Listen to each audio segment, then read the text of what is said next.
ভালো লাগবে না, কিন্তু এটা হইতেছে কুইনাইনের মতো, বুঝিসাও?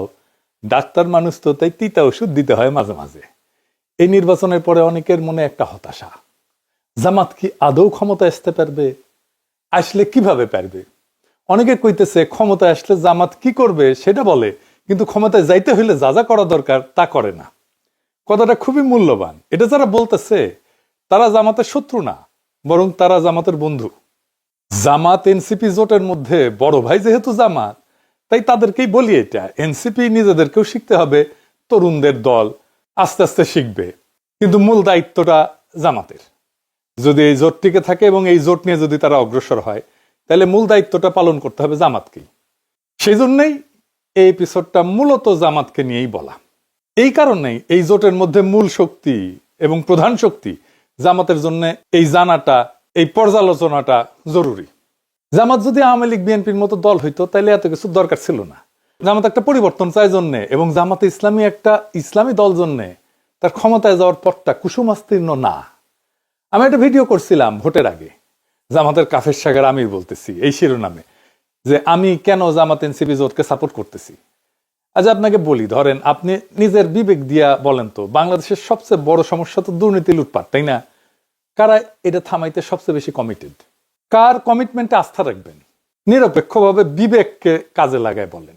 বিএনপি একটা গভীরভাবে দুর্নীতিগ্রস্ত দল, চোর বাটপারে ভর্তি, 59% ক্যান্ডিডেট ঋণ খেলাপি, ব্যাংকে টাকা মারছে, আর কোনোদিন শোধ দিতে যেন না হয় তাই বিএনপির হয়ে ইলেকশন করছে। বিএনপির তার দলের চোর বাটপার ডাকাতদেরকে প্রোটেক্ট করতে হবে। জামাত এনসিপিতে কোনো দলের ভেতরে চোরকে প্রোটেক্ট করতে হবে না তো। এই লোকগুলো ভালো, সৎ, এনসিপির ছেলেরা তরুণ, এরাই হাসিনাকে হটাইলো, লড়াকু, আদর্শবাদী মানুষ, ভালোবাসে তাদেরকে। তো আপনি কারে সাপোর্ট করবেন? দেশের স্বার্থ যদি সবার আগে হয় তাহলে জামাত এনসিপি। জামাতের সংগঠন বিশাল, কি বিশাল বিশাল শোডাউন করলো, বেশিরভাগই শোডাউন হয়েছে বিএনপির চাইতে বড়।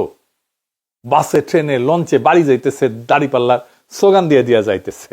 আবার শোনেন,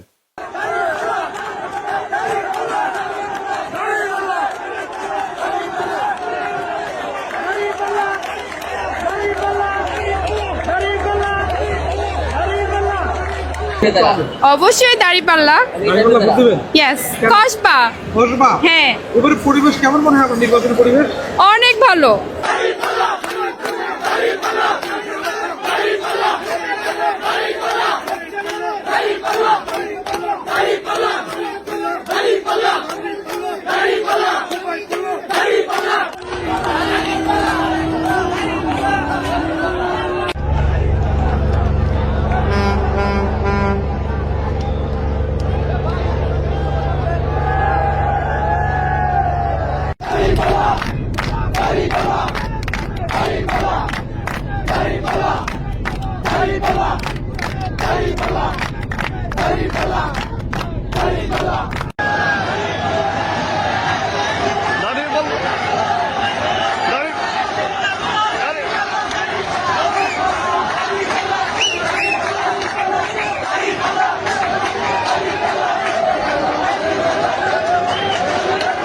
কি জোয়ার!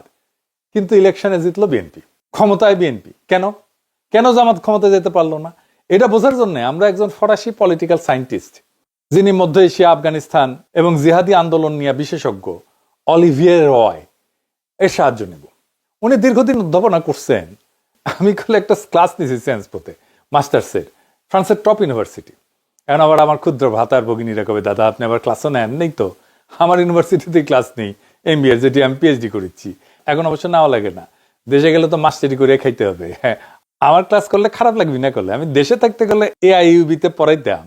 যাই হোক, আবার আলোচনায় ফিরে আসি। তো অলিভিয়ার রয়ের সাথে দেখা করতে চাইছিলাম, যেহেতু ফ্রান্সে থাকে। খোঁজ নিয়ে জানলাম উনি এখনো বেঁচে আছেন, কিন্তু ফ্রান্সে থাকেন না, থাকেন ইটালির ফ্লোরেন্সে। পণ্ডিত ব্যক্তি। ওনার 3টা বইয়ের নাম বলি। দ্য ফেইলিয়ার অফ পলিটিক্যাল ইসলাম, আজকের আলাপ মূলত এই বইয়ের থিওরির উপরে। এইটার সাথে জামাতে ইসলামীর আন্দোলনকে কিভাবে ব্যাখ্যা করা যায়, আজকের আলাপ সেটা নিয়ে। ওনার একটা বই আছে, গ্লোবালাইজ ইসলাম। এখানে উনি বলতেছেন যে গ্লোবালাইজেশন ইসলামকে এক ধরনের শক্তি দিচ্ছে, একটা গ্লোবালাইজ ইসলামিক আইডেন্টিটি দাঁড়াইতেছে, কিন্তু আরেক দিক থেকে তার নিজস্ব ভূখণ্ডের ঐতিহ্যের সাথে তার সম্পর্ককে ছিন্ন করে দিতেছে, দুর্বল করতেছে, তাকে সংস্কৃতি থেকে আলাদা করে একটা বিমূর্ত গ্লোবাল আইডেন্টিটিতে পরিণত করছে। সেই কারণে রাষ্ট্র ক্ষমতা সেই বিমূর্ত গ্লোবাল আইডেন্টিটি প্রজেক্টকে পুরোপুরি ধারণ করতে পারতেছে না রাষ্ট্রটা। আর একটু বুঝাই বলি, সব ধর্মেই স্থানীয় ধর্মচর্চার একটা তরিকা থাকে, যেটা তার সংস্কৃতির খুব গভীরে প্রথিত থাকে। সেই চর্চাটা আবার অন্য দেশে চলে না। আমি ধরেন হিন্দু ধর্মের উদাহরণ দিই, ধরেন বাঙালি হিন্দুরা দুর্গাপূজা করে, তাই না? এটা কিন্তু অন্য এলাকার হিন্দুরা করে না। এইটা তার এই মাটির কালচারের মধ্যে আছে। এরকম ইসলামে এমন কিছু চর্চা আছে বাংলাদেশে যেটা গ্লোবালি অন্য দেশে হয় না, অন্য দেশে মুসলমানরা করে না। আবার অন্য দেশে মুসলমানরা এমন কিছু চর্চার মধ্যে আছে যেটা আবার বাংলাদেশে মুসলমানরা করে না। তো এখন গ্লোবাল আইডেন্টিটি দাঁড়াইতেছে, কিন্তু স্থানীয় যে লোকজ স্থানীয় চর্চা, এইটা আন্তর্জাতিক যে ইসলামী পরিচয়, এটার মধ্যে আর থাকতেছে না, থাকা সম্ভব না। তারা জানেও না যে এরকম একটা চর্চা আছে। আর ওনারা একটা বই আছে, জিহাদ অ্যান্ড ডেথ। এইখানে যে জিহাদি অ্যাক্টিভিটিস বইলা যেগুলো চলে আর কি, এটা ধর্মের সাথে যুক্ত না, এটা আধুনিক পরিচয় সংকটের সাথে যুক্ত। এটা উনি দেখাইতেছেন। যারা ইসলামী উগ্রবাদী রাজনীতিতে আসতেছেন তাদের বেশিরভাগই আধুনিক সেকুলার শিক্ষায় শিক্ষিত। কেন এমনটা হইতেছে সেটা বুঝতে হলে এই বইটা পড়তে হবে। এটা একটা রেফারেন্স বই। আপনি এই বইটা পড়লে হোলি আর্টিজানের ঘটনা ব্যাখ্যা করতে পারবেন। অলিভার রায় তার ফেলিওর অফ পলিটিক্যাল ইসলামে এবং গ্লোবালাইজ ইসলামে যা যা বলছেন তা দিয়ে জামাতের বাংলাদেশে ইসলামী আন্দোলনের সমস্যাগুলোকে এবং আগামী পথ চলার রাস্তাগুলোকে কিভাবে ব্যাখ্যা করা যায় সেটা আজকে দেখব। রয়ের মূল কথা ছিল ইসলামপন্থী আন্দোলন রাজনীতিকে দেখতেছে একটা নৈতিক মিশন হিসেবে, একটা মরাল মিশন হিসেবে। কিন্তু আধুনিক রাষ্ট্র চলে ক্ষমতার হিসাব দিয়া। ইসলামী আন্দোলন দেখে নৈতিক মিশন হিসেবে, কিন্তু আধুনিক রাষ্ট্র চলে ক্ষমতার হিসাব দিয়ে। এই দুইটার দ্বন্দ্বই ইসলামী দলগুলোকে ক্ষমতা আসতে বাধা দেয়। রাষ্ট্রে টিকে থাকতে হলে দরকার কি কি? প্রশাসন দরকার, শক্তির ভারসাম্য দরকার, জোট ব্যবস্থাপনা দরকার, বাস্তব কৌশল দরকার। কিন্তু কেউ যদি শুধু নৈতিক ভাষায় রাজনীতি করে আর অন্যরা কৌশল নিয়ে করে, তাহলে নৈতিক দল পিছায় পড়বে। তাই হইতেছে। এখানে রয় যে সমস্যার কথা বলছেন তাকে তিনি বলতেছেন ওভার আইডিয়ালাইজেশন, অর্থাৎ অতিরিক্ত মতাদর্শিক কঠোরতা, আদর্শগত বিশুদ্ধতা, ইডিওলজিক্যাল পিউরিটি। এটা ধরে রাখতে গিয়া বাস্তব রাজনৈতিক সমঝোতা কঠিন হয়ে যায়। এটারে রয় বলছেন নৈতিক বৈধতা বা মরাল লেজিটিমেসি। ইসলামিস্টরা মরাল লেজিটিমেসি বা নৈতিকতা ধরে রাখতে গিয়া রাজনৈতিক কার্যকারিতা হারায় ফেলে, মানে পলিটিক্যাল এফেক্টিভনেস হারায় ফেলে। সে মরাল লেজিটিমেসি ধরে রাখে কিন্তু পলিটিক্যাল এফেক্টিভনেস হারায় ফেলে। রয় এইটা বলেননি যে নৈতিকতা বেশি ছিল জন্য হারিছে, তা বলেননি, কিন্তু বলছেন তাদের বিপ্লবী যে নৈতিক কল্পনা, সেটা আধুনিক রাষ্ট্রের যে প্রশাসনিক বাস্তবতা, এটার সাথে খাপ খায় না।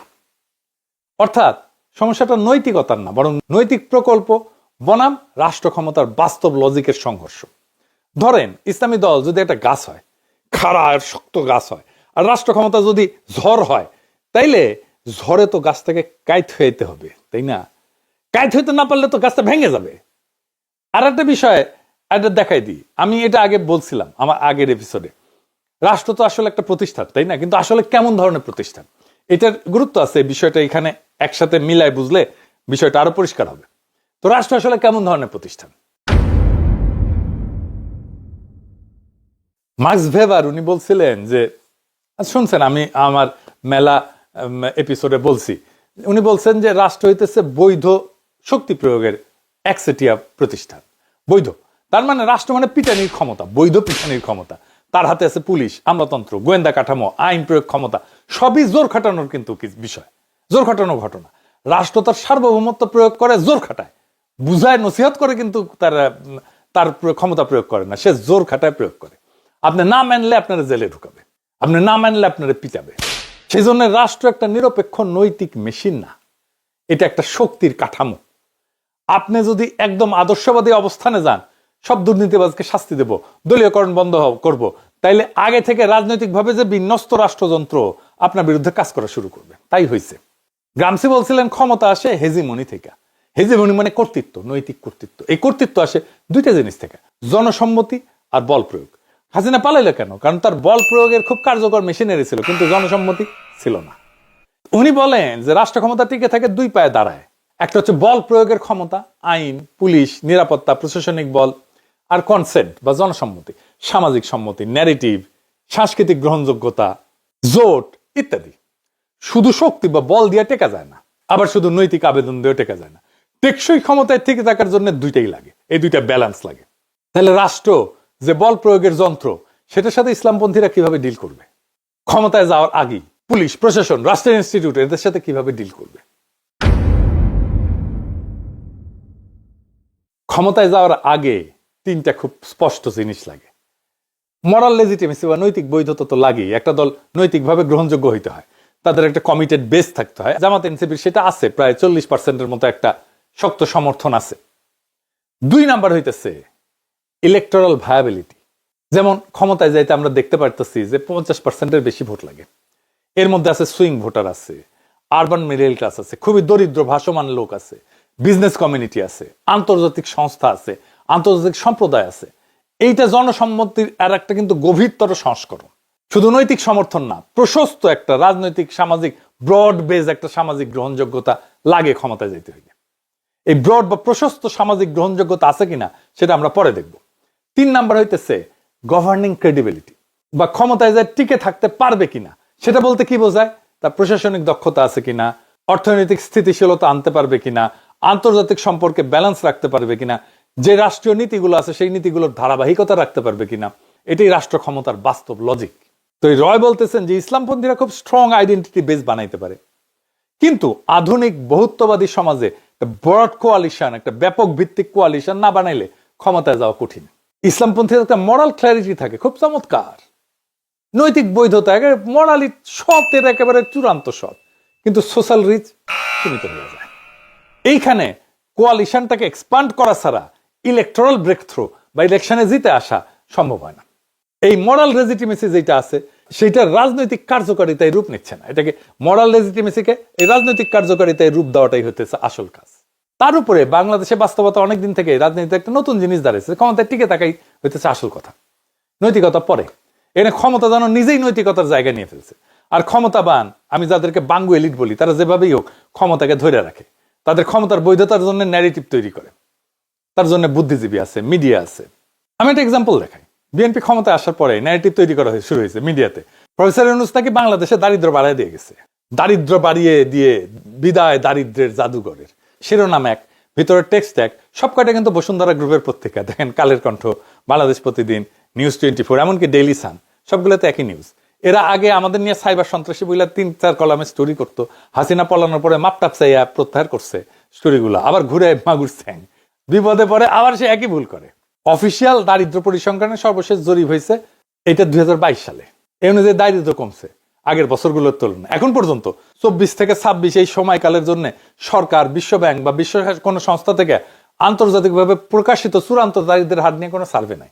কই পেল এর ডেটা? পায় নাই। বিএনপি কয়ে দিচ্ছে প্রফেসর ইউনূস কত খারাপ অবস্থা দিয়ে গেছে সেটা দেখাইতে হবে, তাই দেখাইতেছে পত্রিকাগুলো। এভাবে মিডিয়া সত্য নির্মাণ করে। ইলেকশনের আগে সব মিডিয়া একসাথে জামাত এনসিপি জোটের পিছে লাগলো, কভারেজ কমাই দিল, এভাবে এরা সত্য উৎপাদন করে। গত এপিসোডে দেখাইছিলাম আর এক বয়ান রেডি করতেছে, ঋণ বোঝা বাড়াই দিয়ে গেছে প্রফেসর ইউনূসের সরকার, দেখেছেন না? এইভাবেই ট্রুথ প্রোডাকশন বা সত্যের নির্মাণ ক্ষমতার অংশ। ক্ষমতা শুধু পুলিশ দিয়ে টিকে না, ন্যারেটিভ দিয়েও টিকে। আমরা এই সোশ্যাল মিডিয়া দিয়া মেইন স্ট্রিম মিডিয়ার সাথে পেরে উঠি নাই ইলেকশনের সময়। তার উপরে আর একটা জিনিস আছে, কি সেটা? জামাত ক্ষমতায় আসবে শুনলে পুরো এস্টাবলিশমেন্ট, আমলাতন্ত্র, এলিট, এরা যে বন্দোবস্ত চলে কাইপা ওঠে একেবারে। আসল কারণ হইতেছে যে এরা তো এমন একটা সিস্টেম গড়ে তুলছে যেখানে চেয়ার টেবিল পর্যন্ত ঘুষ খায়। জামাত ক্ষমতায় আসলে তো ঘুষ খাওয়া বন্ধ হয়ে যাবে। দেখেন নুরুল কবির কি বলে, বিএনপি কে নাকি নাকে রুমাল চাইপে ভোট দিচ্ছে জামাত ইসলাম থেকে বাঁচার জন্য। শুনেন আগে। এই দেশের বহু মানুষ নাকে রুমাল দিয়ে বিএনপিকে ভোট দিয়েছে। নাকে রুমাল দিয়ে কেন? ওই ধানের শীষ দেখলে তার চাঁদাবাজির দুর্গন্ধ তার নাকে আসে। এই নাকে রুমাল দিয়ে দিয়েছে জামাত ইসলামের হাত থেকে বাঁচবার জন্য। শুনেছেন? আমি যদি ধরেও নি 1971 জামাত ইসলামের ভূমিকার জন্য ভোট দেয় নাই, তাহলে তো 1971 যার জন্ম হয় নাই তারও বয়স আজকে 56 বছর, তাই না? সে জামাতের কি দেখে, কি থেকে ব্যস্তে নাকে রুমাল চেপে বিএনপি কে ভোট দিল? জামাত থেকে ব্যস্ত চায় কারণ তারা মনে করে যে জামাত আসলে ঘুষ বন্ধ হয়ে যাবে, দুর্নীতি বন্ধ হয়ে যাবে। এটা তো বলতে পারে না। বলে নারীদের বন্দি করবে, দেশকে পিছনের দিকে টেনে নিয়ে যাবে, দেশকে আফগানিস্তান বানাবে। আর নুরুল কবির মনে করে